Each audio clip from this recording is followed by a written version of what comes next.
ए हो, हाँ। उजर का शर्ट आयरन करके कहाँ रखला है? उजर का सटा पहन के कहाँ जा मुझे होलिया में? अरे दीदी के लावे जाला है ससुराल से होकर।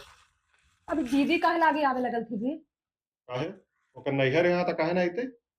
ती पर अबिया में होलिया के बाद आ जाता थी नैहर अरे रहता। पर्व त्योहार में ना सब साथे रही त अच्छा लगे है।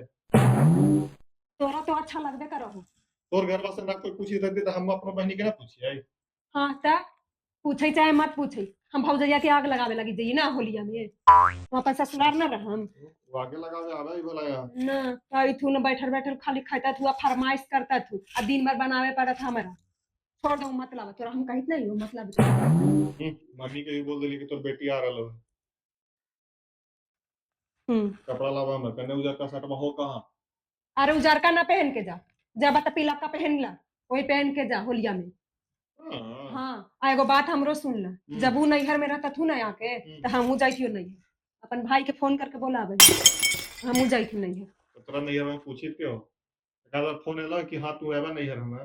पहले से हम ही मना कैले हली, जाना है कि बहिन हमार पर्व में ना आवे है। हाँ, ससुराल रहे है बड़का तोरे की बहनी नहीं थे। उठली पैठली सब दिन वहां रह लिया पर अबिया में चले लिए यहाँ। हमरा से छुपल है हमर ससुरारिया। ना छुपल ना है जे देखा बरी चल के तोरा हम देखा दियो कि न जे। घूम देख ले। हाँ चल ही जाबो। और होली से पर नौका चाहिए तू जाना हम आराम से खेल ले हाँ। हाँ रहिए अकेले। अब बनाई खाई ना तो 5 साल से आबू ना बहनी तैयार न रहता कि हाँ हम आबू। भोजन तो मिलिए जी।